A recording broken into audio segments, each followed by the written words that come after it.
Olá, pessoal! Sejam bem-vindos à aula de História. Nós vamos hoje encerrar essa trajetória de Segunda Guerra Mundial, falando especificamente sobre as consequências dessa guerra. E as consequências da guerra, elas puderam ser sentidas antes mesmo do fim oficial da guerra, que é apenas em setembro de 1945. Oficialmente, a guerra termina aí com a rendição do Japão. Mas antes disso, meses antes de setembro, nós temos muito o sentimento de consequências dessa guerra, e não só sentimentos, questões muito vivenciadas na Europa, no mundo de uma forma geral, a respeito das consequências dessa guerra. E eu quero começar falando sobre o que mais importa, que são vidas, o que nós perdemos em vidas, e que isso não fique ou não se restrinja a apenas um número, né? A Segunda Guerra trouxe aí um saldo de 55 milhões de mortes, 35 milhões de feridos, 20 milhões de órfãos e 190 milhões de refugiados. Então, é o que eu disse, é o maior de tudo, é o mais grave, pessoas morreram, e isso precisa não passar despercebido ou não ser tão naturalizado, tá certo? Como eu disse para vocês, muitas questões foram resolvidas antes mesmo de setembro de 1945, a começar aí por fevereiro. Em fevereiro de 1945, a Alemanha quase que totalmente já estava tomada, e alguns líderes, os principais líderes dessa Segunda Guerra, já se reuniram para tratar alguns acordos, decidirem algumas questões, entre elas a divisão da Alemanha. Então, cronologicamente, nós temos as principais conferências que foram realizadas. Em fevereiro de 1945, a Conferência de Yalta. Em abril do mesmo ano, a Conferência de São Francisco.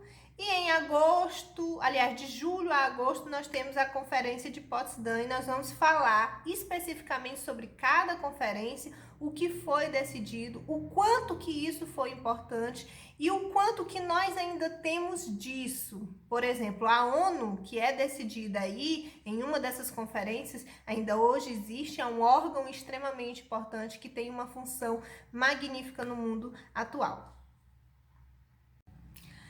Vamos falar da Conferência de Yalta, que acontece em fevereiro do ano de 1945, antes do término aí da Segunda Guerra Mundial, mas a Alemanha já estava praticamente dominada pelas nações dos aliados. Vamos entender um pouquinho o que ficou decidido nessa conferência. Observem que na imagem nós temos os três grandes líderes das nações dos aliados, que são Churchill, da Inglaterra, Roosevelt, dos Estados Unidos, e Stalin, da União Soviética. E eles se reúnem, inclusive, o lugar que ainda é de domínio soviético foi escolhido pelo próprio Stalin, alegando que não estava bem de saúde e que era preciso que essa reunião acontecesse em um lugar mais próximo dele. E eles se reúnem basicamente para esboçar o que nós conhecemos como a ONU. Então, muito foi decidido nessa conferência sobre a Organização das Nações Unidas e uma prévia divisão da Alemanha.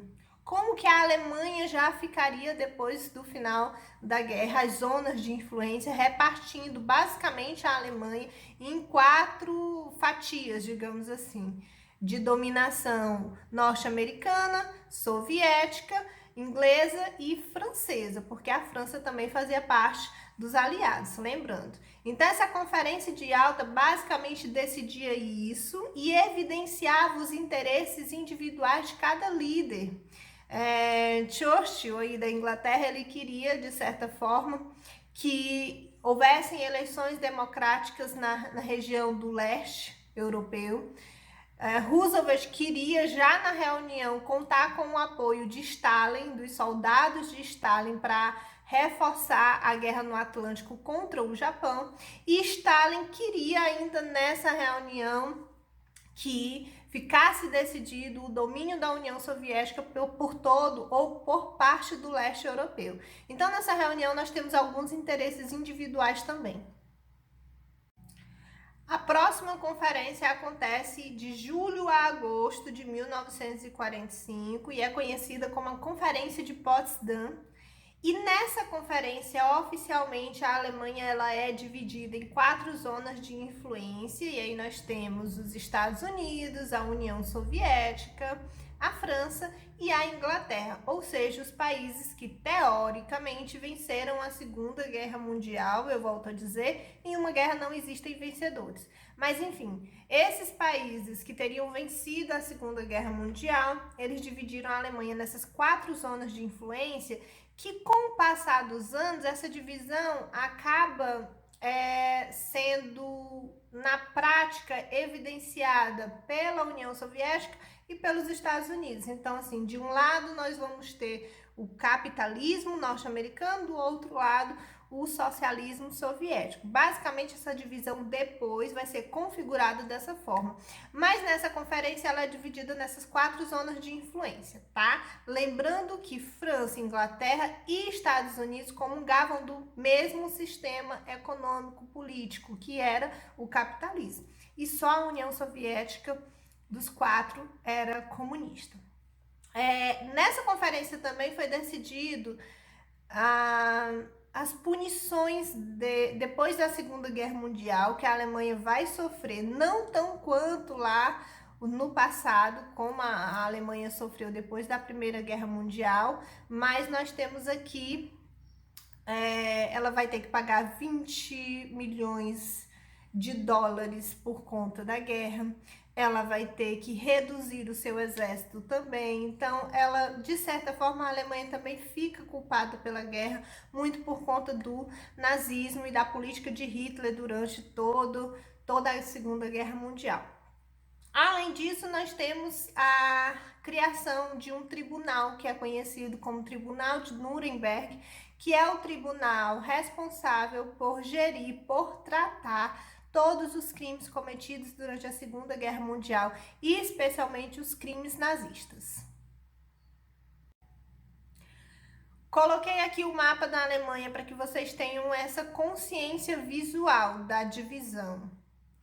Nós temos o país, a Alemanha, e nós temos Berlim, que é a capital alemã, que também é dividido nas 4 zonas de influência, tá? Como vocês podem perceber, nós temos a bandeirinha aí a bandeira de cada país evidenciando esse limite, essa divisão. Então, nós temos União Soviética, Estados Unidos, França e Inglaterra, e da mesma forma nós temos essa divisão na configuração territorial de Berlim, que também é dividida em 4 zonas de influência e que depois, como eu disse para vocês, essa divisão acaba se tornando uma divisão entre capitalismo e socialismo, tanto que em Berlim vai ser construído o famoso Muro de Berlim, que já é uma história que nós vamos ver durante a Guerra Fria.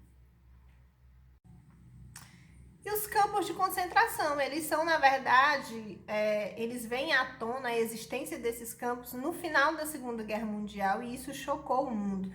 O mundo não sabia do que estava acontecendo, não sabia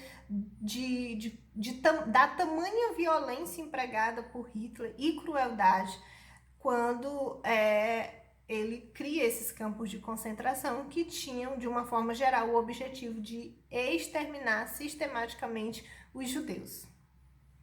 E não só judeus, lembrando, não apenas judeus iam para os campos de concentração, deficientes físicos, negros, homossexuais, ciganos. Essa era a política de extermínio de Hitler, em que usava, na maioria das vezes, a morte em massa através das câmaras de gás, tá? Essa crueldade, ela é exposta ao mundo no finalzinho da Segunda Guerra Mundial. É preciso que se diga que muitos alemães não sabiam, sequer imaginavam do que estava acontecendo na Alemanha, em território alemão e em outros territórios. Um campo de concentração mais conhecido fica na Polônia, por exemplo. Então, existiam vários campos de concentração e todos com esse objetivo. Em novembro de 1945, depois realmente do fim da Segunda Guerra Mundial, é criado o Tribunal de Nuremberg, que é uma cidade alemã, para julgar os crimes nazistas. Lembrando que Hitler comete suicídio, né, durante aí a invasão dos aliados na Alemanha, então ele não vai ser julgado pelo tribunal, como alguns líderes nazistas, outros líderes que também morreram durante esse processo não serão julgados, né? Os que foram julgados foram condenados ou à morte, ou prisão perpétua, ou prisão por um tempo determinado, dependia dessa questão de crime que eles acabaram cometendo durante a Segunda Guerra Mundial. Esse tribunal ele foi organizado pela União Soviética, pelos Estados Unidos, a Inglaterra e também a França, ou seja, todos os países que participaram da Segunda Guerra Mundial com no grupo dos aliados. Foi um tribunal importante, mas que ainda deixou um pouquinho a desejar. Muitos não chegaram a ser pegos, não cumpriram sua pena, fugiram. E a gente precisa entender isso como algo que ficou marcado na história. O nazismo acho que não há como julgar, na verdade, um crime tão grandioso desses. Um crime que tinha o propósito de exterminar todo um povo. Os judeus foram muito prejudicados, milhões de judeus morreram nos campos de concentração absolutamente por nada, apenas por serem judeus. E a gente não pode esquecer da crueldade nazista, tá? Então, espero que tenha ficado claro a respeito das principais consequências da Segunda Guerra Mundial. O que a gente tem que permanece até hoje, inevitavelmente, não tem como fugir disso, é a ONU, que hoje o papel da ONU é um papel muito estendido, na verdade. O objetivo da ONU é dialogar entre as nações. 50 países assinaram a carta da criação da ONU. Então, ela tem o objetivo de zelar pela paz, de promover a paz, de impedir um outro conflito. Então, ela tem essa função de promover esse diálogo entre as nações de uma forma pacífica, mas o papel da ONU tem se estendido. Hoje em dia, a ONU acaba interferindo em muitas outras questões dos países, cobrando a resolução de crimes, cobrando a interferência de políticos nos direitos humanos. Quando políticos deixam a desejar a questão dos direitos humanos, a ONU faz a sua interferência. Então, o papel da ONU tem ganhado cada vez mais importância depois da Segunda Guerra Mundial. Gente, eu espero que realmente tenha ficado claro todas essas questões, todas essas principais consequências da Segunda Guerra Mundial. Fiquem com Deus e estudem.